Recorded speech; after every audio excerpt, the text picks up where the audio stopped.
இன்னைக்கு வந்து அக்ஷய திருதைய நாள். அக்ஷய என்றால் குறைவற்ற என்ற அர்த்தம். இந்த அக்ஷய திருதைய நாளில் எல்லாரும் தங்கம் வாங்குவாங்க, வெள்ளி வாங்குவாங்க, மகாலட்சுமி அம்சம் பொருந்திய பொருட்களை வாங்குவாங்க. இந்த தங்கம் வெள்ளிக்கெல்லாம் மேலானது இந்த துறவு தீட்சை. இந்த குரு பரம்பரை வளருது, அக்ஷய குறைவில்லாமல் வளரும் இன்னும் தொடர்ந்து. இந்த உலகத்தில் இந்த யுகத்தில் ஜெகத்குருவாக இன்றைக்கு 71வது பீடாதிபதியாக இங்கே ஸ்வீகாரம் செய்யப்பட்டிருக்கக்கூடிய சத்ய சந்திரசேகரேந்திர சரஸ்வதி சுவாமிகளுக்கு அவருடைய திருவடிகளை வணங்கி நாங்கள் எங்களுடைய வணக்கத்தை செலுத்துகின்ற ஒரு பாக்கியம் எங்களுக்கெல்லாம் கிடைத்திருக்கிறது. இந்த திருவிழா ஒரு சரித்திர சிறப்புமிக்க விழாவாக நடைபெற்றிருக்கிறது.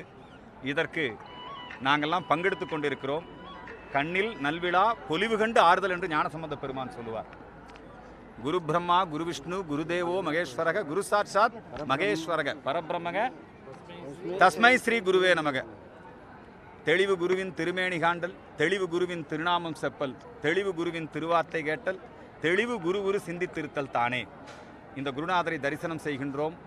இந்த பாக்கியம் ஒரே நேரத்திலே ஒரு காலத்தில் நாங்கள் 3 பெரியவர்களையும் பார்த்துருக்கோம், தரிசனம் பண்ணியிருக்கோம். இப்பொழுது எங்களுக்கு இந்த 2 பெரியவர்களையும் தரிசனம் செய்யக்கூடிய பாக்கியம் கிடைத்திருக்கிறது. தமிழகத்தினுடைய அடையாளம் மட்டுமல்ல, இந்திய திருநாட்டின் அடையாளம். இந்த ஜெகத்குரு சங்கராச்சாரியர் சுவாமிகளுடைய திருவடிகளை வணங்கி மகிழ்கிறோம். செய்திகளை உடனுக்குடன் தெரிந்து கொள்ள உடனே சப்ஸ்கிரைப் பண்ணுங்க.